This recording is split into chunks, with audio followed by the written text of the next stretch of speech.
High, আমার নাম ঈশা প্রামাণিক। আমি হলদিয়ায় থাকি। আমি রেড অ্যাপেল লার্নিংয়ের স্টুডেন্ট।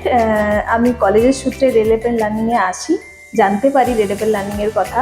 সেখান থেকে এখানে এসে অনেক কোর্সের কথা জানতে পারি। সেখানে আমার ভালোবাসা, মানে আমি আঁকার প্রতি খুবই ইচ্ছুক ছিলাম ছোটোবেলা থেকে। তো আমি ড্রয়িংও করেছি ছোটোবেলা থেকে, পরীক্ষাও দিয়েছি।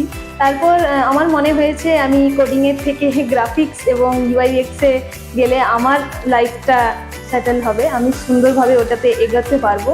তো তাই আমি গ্রাফিক্স আর ইউআইএক্সের কথা জেনে স্যাররা গাইড করতে এখানে আমি ভর্তি হই এবং এখন আমি প্লেসড। 3 মাস এখানে আমি কোর্স করার পর আমাকে এখান থেকে জব দেওয়া হয়েছে। তো কোনোদিন ভাবিনি চাকরি করব, সেই সূত্রে বাড়িতেও খুব খুশি আর আমিও খুব খুশি যে হলদিয়া থেকে কলকাতায় আসবো আর নিজে কিছু করব। তো এটা শুধুমাত্র রেড অ্যাপেল লার্নিং এর জন্য হয়েছে। তো রেড অ্যাপেল লার্নিং কে অনেক অনেক থ্যাংক ইউ। আর এখানকার স্যাররা সত্যি যেটা পারি না পারি মানে সব সময় সর্বদা আমাদেরকে সাহায্য করে। আর বিভিন্ন রকমের ক্লাস হয়, যেটা সব থেকে আমার ভালো লাগতো আর্ট ক্লাস। আর্ট মানে যখন ভর্তি হয়ে জানতে পারি এখানে আর্ট কলেজের স্যার আসে শেখানোর জন্য, তো আলাদাই একটা অনুভূতি যে আমি শিখবো।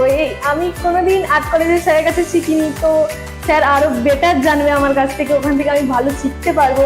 তো শেষে বলবো একটাই কথা যে থ্যাংক ইউ রেড অ্যাপেল, এতটা সাহায্য করার জন্য।